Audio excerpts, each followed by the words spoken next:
Greetings, good folks. Welcome to From Successful to Significant, where success is optimal. Today we have a treat, friends. Really, we do. We have bioenvironmental engineer, retired military veteran, presidential award, serial entrepreneur, mother, wife, bonus mom, and friends to so many. We have Katrina Williams, the hope dealer. Thank Katrina, you so much. it's so good to have Thank you for that. wow. Thank you. Thank you for your introduction. It almost makes me feel like I'm somebody. You are somebody. You are the But hope thank you. I killer. appreciate it. Yes. That's Katrina, right. I really want to thank you for helping me to kickstart this military series here. I think it's really important for us to focus on them first. And I want to focus on them first because first I was a soldier.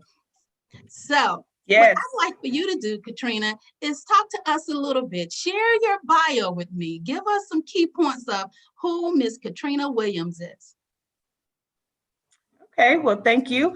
Let me start with who I am. I'm Katrina Williams, as you already mentioned.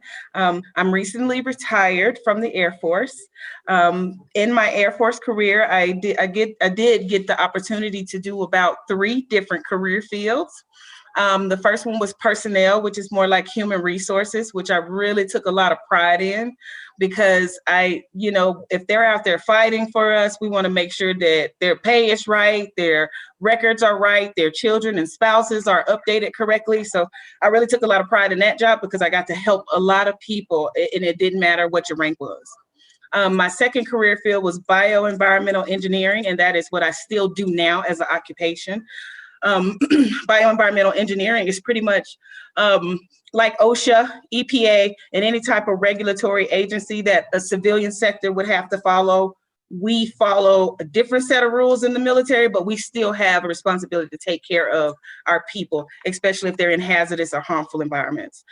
So we don't want them bringing anything home, chromium or lead or dust or anything like that. So we definitely want to take care of them and make sure that they're staying safe. So bioenvironmental is my baby. That is close to my heart because it's science and I love science. And then about 2 years before I retired, I got to do a special duty, which was called protocol. And in protocol, I got to be around all of the big wigs and I got to basically rub shoulders with the Vice President of the United States. I got to be with the Secretary of Defense, you name it, if they were at the top of the chain.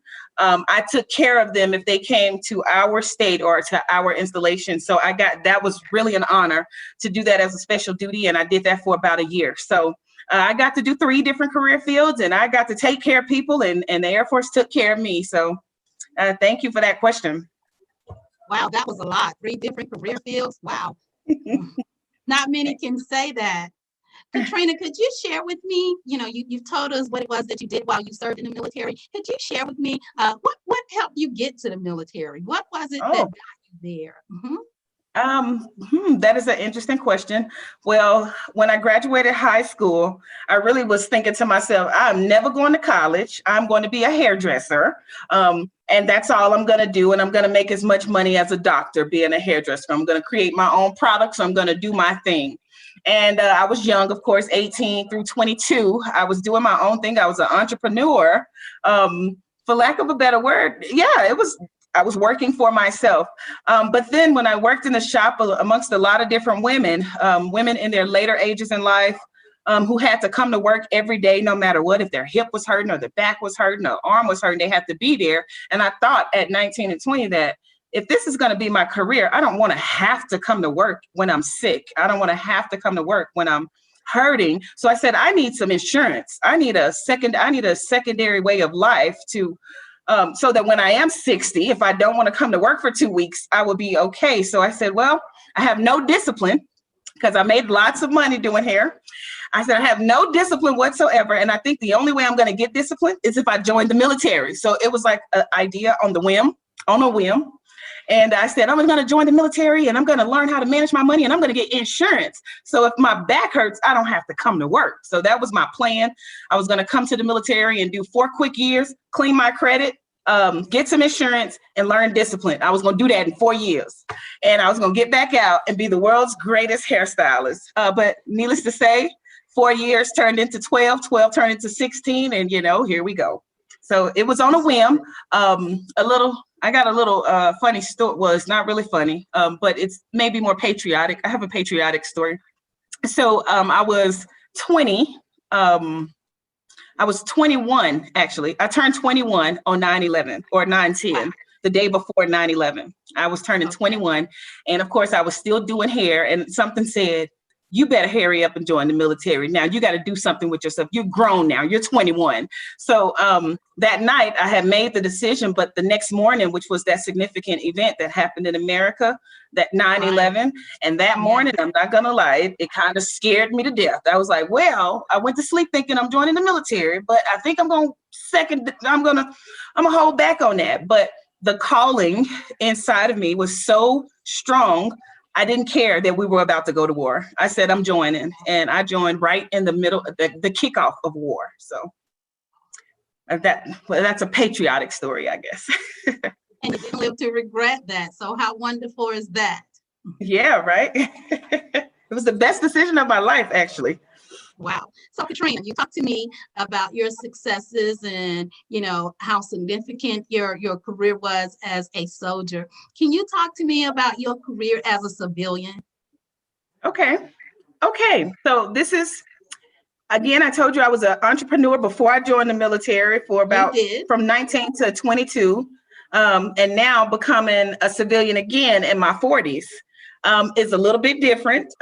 Actually, it's very different. It took a little bit for me to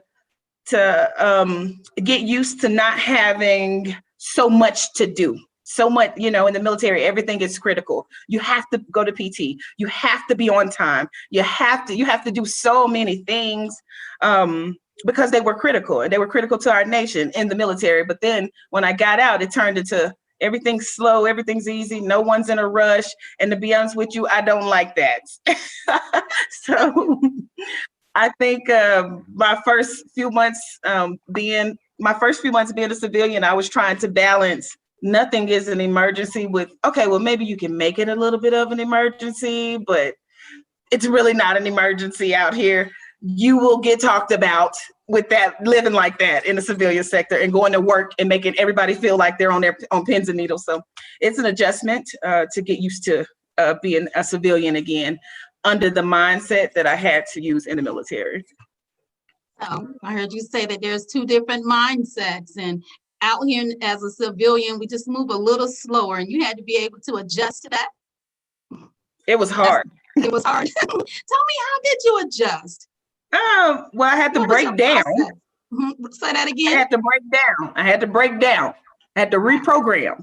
It was, I think I went to sleep crying many nights. Something's wrong. There's got to be something wrong, And then it took my husband to tell me, you're stressing right now, but do you have to go to work tomorrow?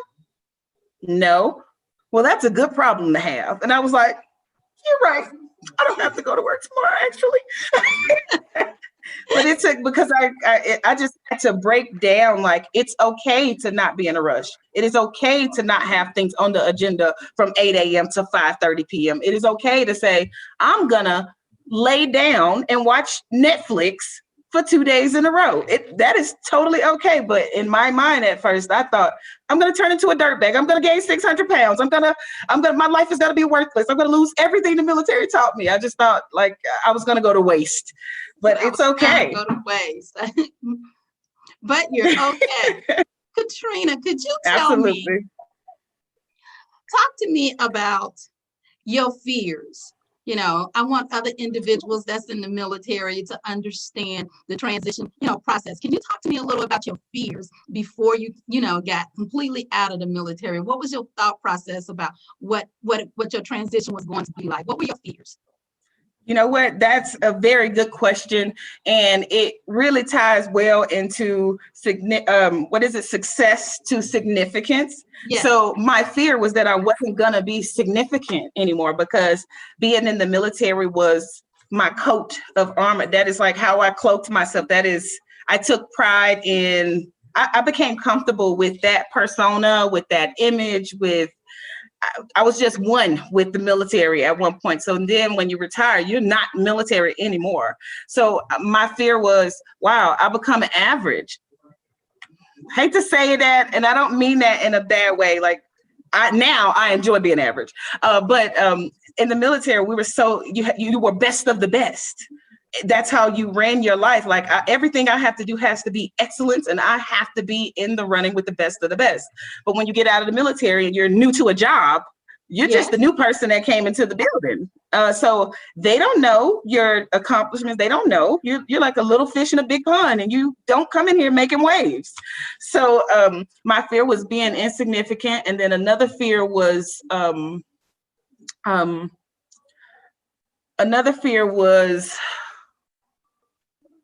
knowing that I had to grow up and actually take care of myself.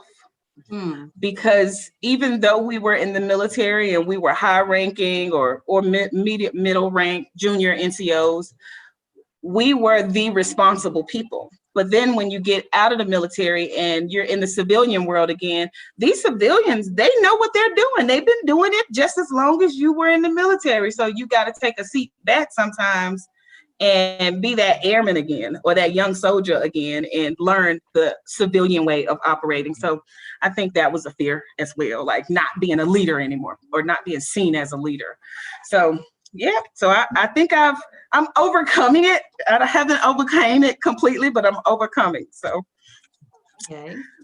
I like that. I do, Katrina. I like that. So you've talked to me so far about life in the military, life as a civilian. You know, you defined success and significant as it relates to, you know, your experiences. You talk about your different fears. See, that is wonderful. I would like for you to tell me the story of why people consider you the hope dealer. What makes you the hope dealer? Oh. Well, so I love that term. I really do. I think it just touches my heart because although, you know, things are looking up and I'm happy with the life that I've created and that God, you know, I'm happy with the life God has allowed me to create. I've seen some very, very dark days and some very, very dark times in the beginning. And those dark days, I'm not gonna lie, nothing but hope got me through because I didn't see anything around me that resembled it's gonna get better. That this is, you know, that this is temporary. Like it's not temporary when you go through something from the time you're born to the time you're almost an adult. That seems like eternity. So yeah, so I think the term hope dealer kind of comes from you can come from some very, very dark days and end up in a bright and sunny and have a bright and sunny future at the end of it. So, yes. That bright and sunny future. So tell me, how do you push hope as a hope dealer? Tell me how you push hope.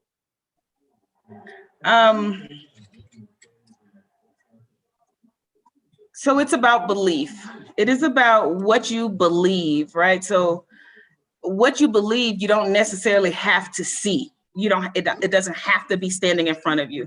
Kind of like a relationship with God. Like I've never seen him before, but I believe so much that I could draw him on paper if I needed to, you know? So I think that part of being a hope dealer has to do with that ability to believe, that ability to have an imagination, the ability to,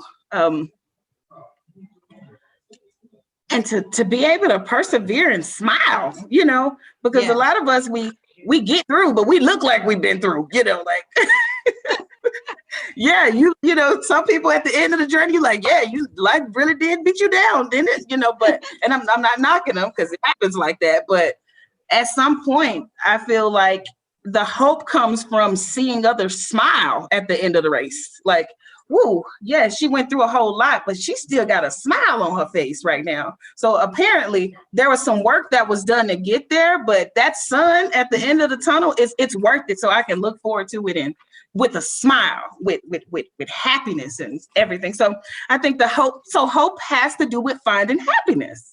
Okay. There we go. That's how I push it.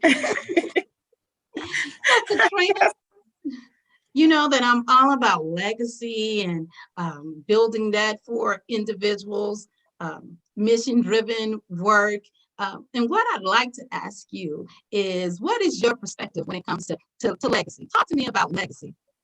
I kind of wrote some notes Okay. on that question. You can't really Okay. see it because I think I'm still developing.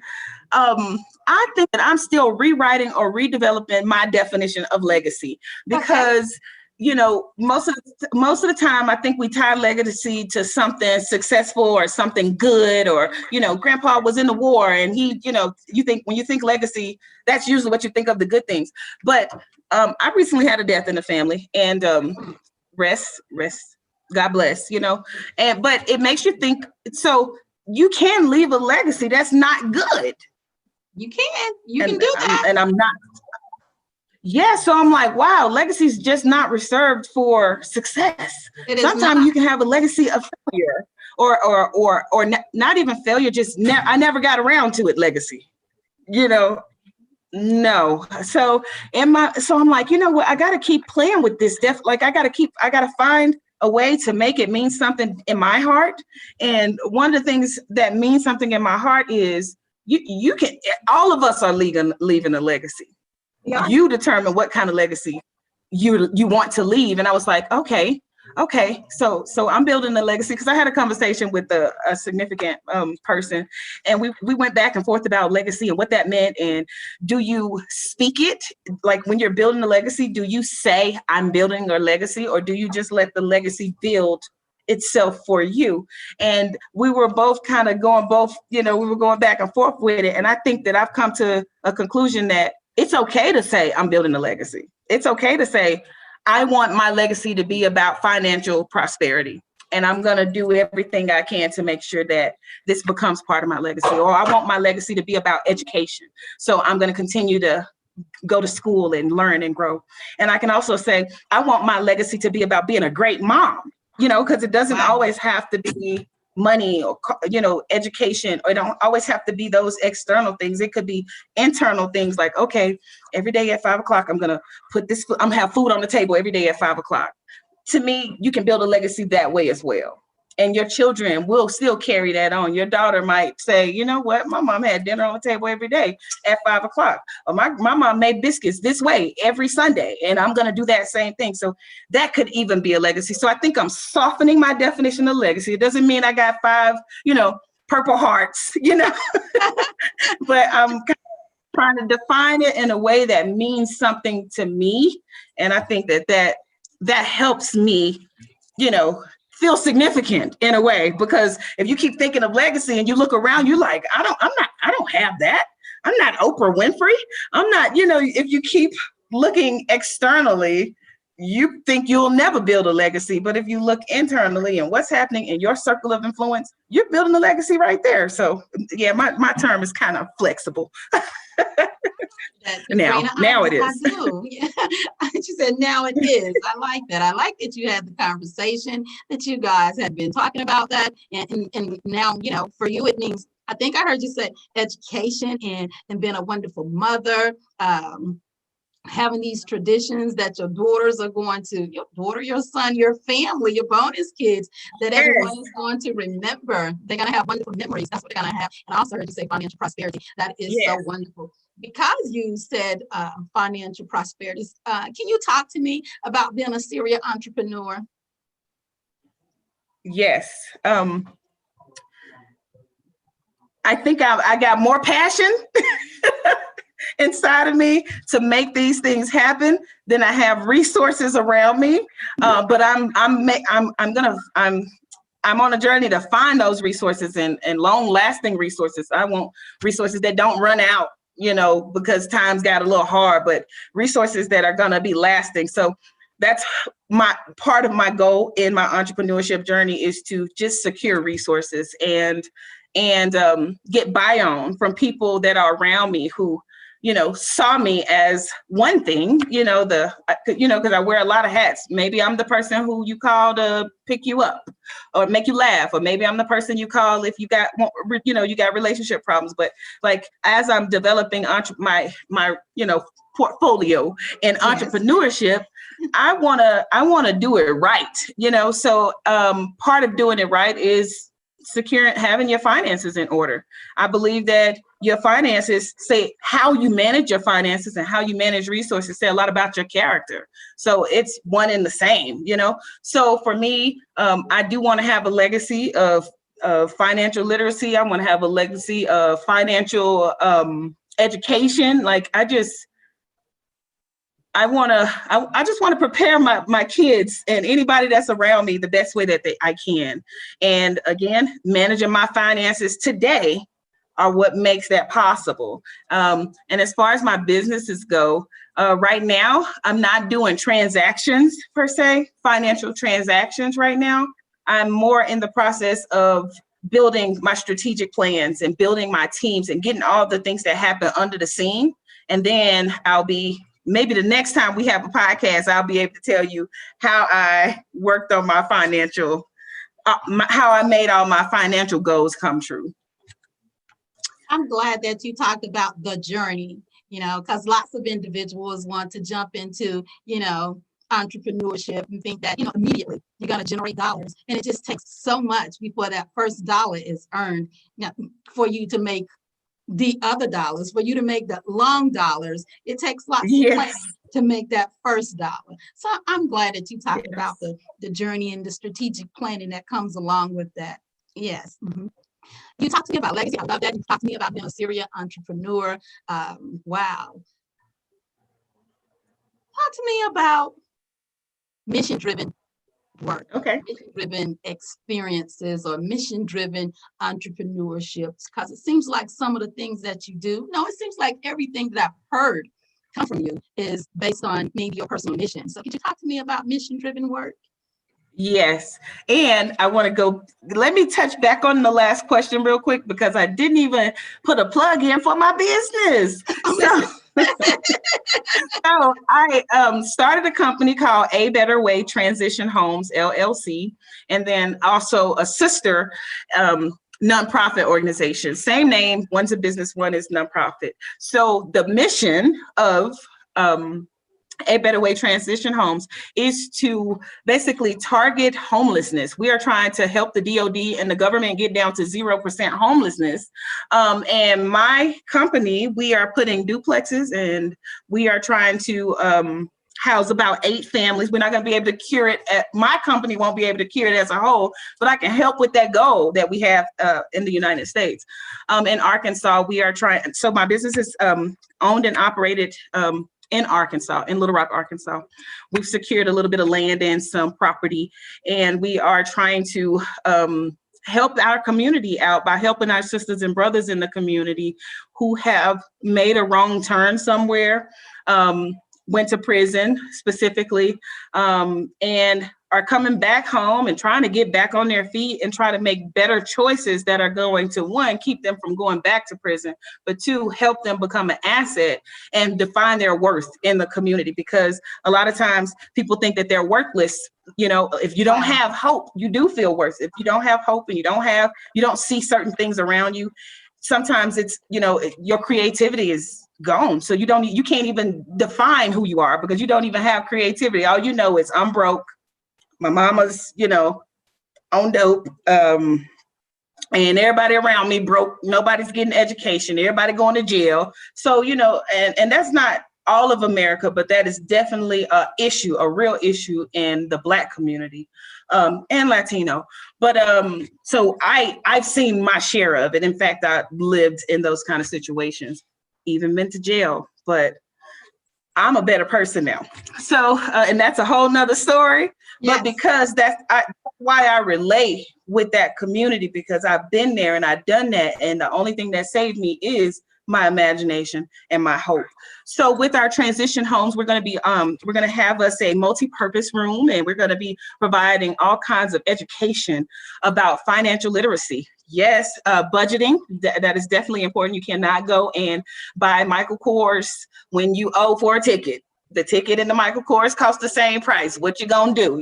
So we're gonna be teaching real life, practical material that's gonna help people see where they are. Not necessarily, we're not trying to make people millionaires or make them rich, but if you can make a good decision today, at least tomorrow will be a little bit better. So that's part of my mission-driven work that I like to do. I just want to see people. I want to see people live better, and living better like I said, don't always mean $1 million, but it definitely, living better at least knows I won't be going back to prison for this same thing because I've learned my lesson.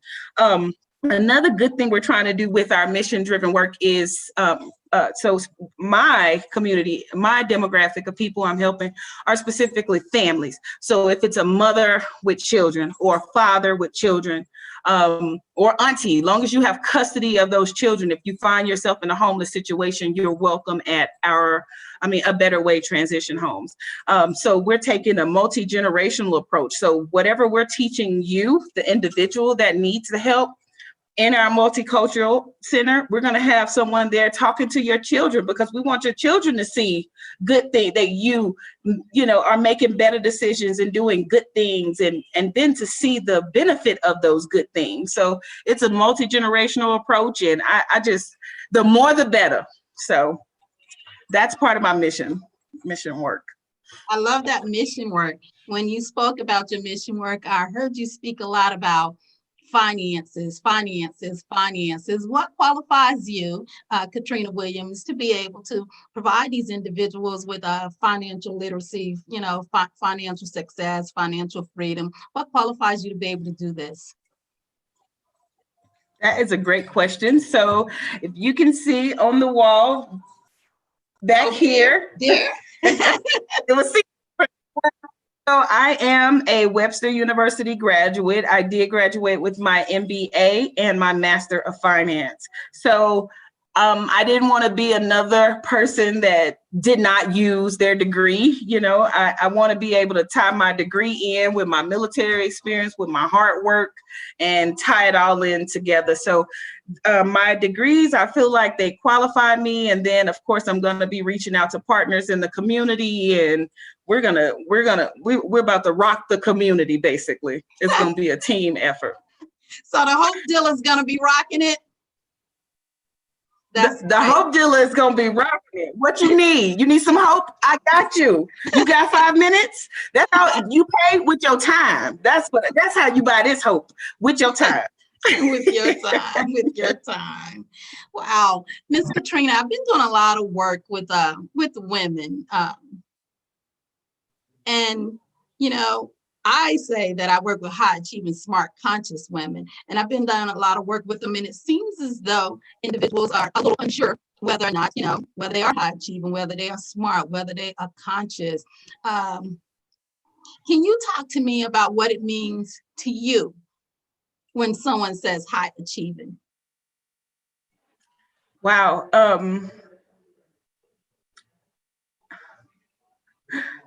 So I want to say this first, even though I've, had a lot of experience and a lot of successes, I learned in the military that was yesterday. What you gonna do today? Okay, you got your degree. That was yesterday. What's popping today? All right, so you won the Air Force Outstanding Airman of the Year yesterday. What you got popping this year, right? So you never get caught up in any of your successes of the past. So because I know that I'm under that mindset because of the military, and the military only, because there are a lot of people who got these degrees, and they celebrating today, tomorrow, next week, next month, 5 years from now, the party's still hot, But for me, yeah, you know what I'm saying? And I think that's okay. I do think that that's okay. So for me, high achieving is a little, it means what you doing today? You know, what's new? What are you brewing? What are you like? That's high achieving. High achieving to me is not sitting on yesterday's accomplishments. I'm not taking that away. And you know what I mean? Like I don't want to take that away from anybody, because you don't know what people went through to get that associates, that bachelor's, that master's, that doctorate. You don't know what they went through. They might need to celebrate for 10 years because of what they went through to get there. But for me, Katrina, it's always, okay, you did that. What's next? You're only as good as your last accomplishment, you know? So what's next, you know? And in a way, right, there's some negative to that, right? Because at one point, when are you going to be happy? You know, and I'm actually happy. I could stop today, but I feel like God gave me so much energy and so much, you know, passion. I ain't ready to stop, you know? So for me, that's what high achieving means to me. It's what's next? What we doing tomorrow? What we doing? If you still talking about what happened 5 years ago, you in the past, you know? So let's move forward.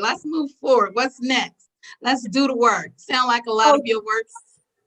So a lot of high achieving to me is discovering, developing, researching, just moving. It's action. It's not sitting still. And yeah, you know, I got a degree 5 years ago, but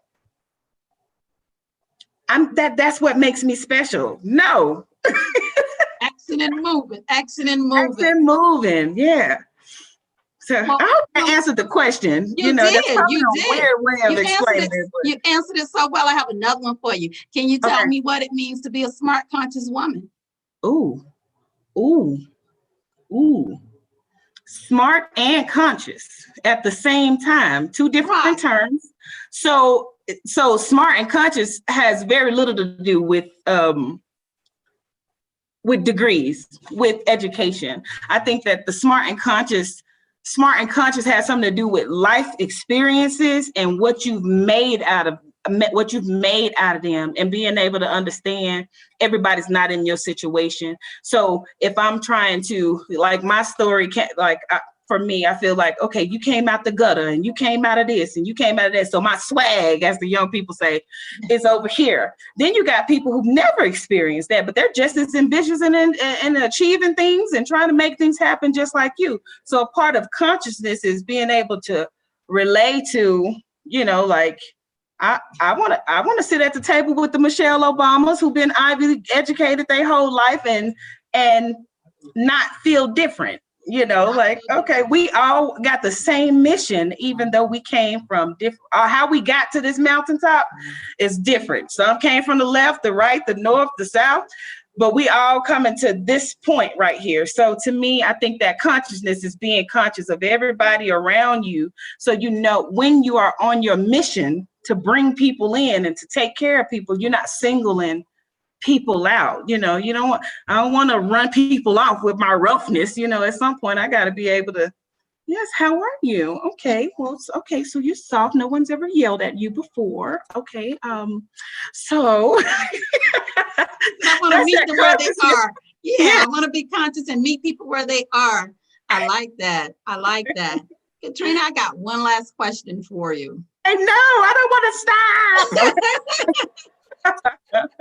Yes, it has been so much fun with you. So my last question is, what can you share with our listeners that may be inspirational for them, that may inspire them to want to be a hope dealer, that may inspire them to want to push hope? Well, I'm going to tell you right now, when you say hope makes a person smile. So the word hope should generate a smile. So, but that's the first thing that happened, because I was listening intently. As soon as you said hope, I was like, you know, so if I could tell anyone anything, it is going to be to have hope, and have hope with high expectations. It's okay to have high expectations. That way, if you don't meet that expectation, if you don't hit the ceiling, you still up there at the base somewhere, you know. So I guess I would encourage people to have hope, have the expectation that good things can happen, that you can still be happy. It doesn't matter what you've been through, what you've seen, what kind of life you've lived, what your parents done, whoever done to you. You can live a life that is happy and hopeful and successful in spite of. So that's what I would push. That's what I would push. That's what I would push. Wow, Katrina, I hate that our time has ended. It's coming to an end here. Wow, this has been wonderful. I believe not only military individuals are going to benefit from this, I believe we're all going to benefit from this. And I thank you so much. Is there anything else you'd like to say before I say bye-bye? I just want to thank you for this opportunity. I know that I've been knowing you now for almost a decade. Yes. Wait a minute, decade is 10 years, right? Let's make sure. Yeah. I've been knowing you for almost a decade. And to be honest with you, you've always been consistent. And I think that that is something for us all to appreciate. And then that's something for us all to take in and put in our toolboxes, because like we're talking one day, consistency and commitment is what makes the legacy. If I quit at the halfway mark, then it was all for nothing. So thank you for your consistency. Thank you for your empowerment, like you always building us up. Thank you just for everything. Thank you for this platform. I get excited when I think about the impact, but at the same time, none of this would be if it wasn't for people like you, recognizing people like us. And I just thank you. So. And I thank you. You're welcome. And I thank you for being here today. Until next time, talk to you later, Katrina. Bye-bye. Thank you.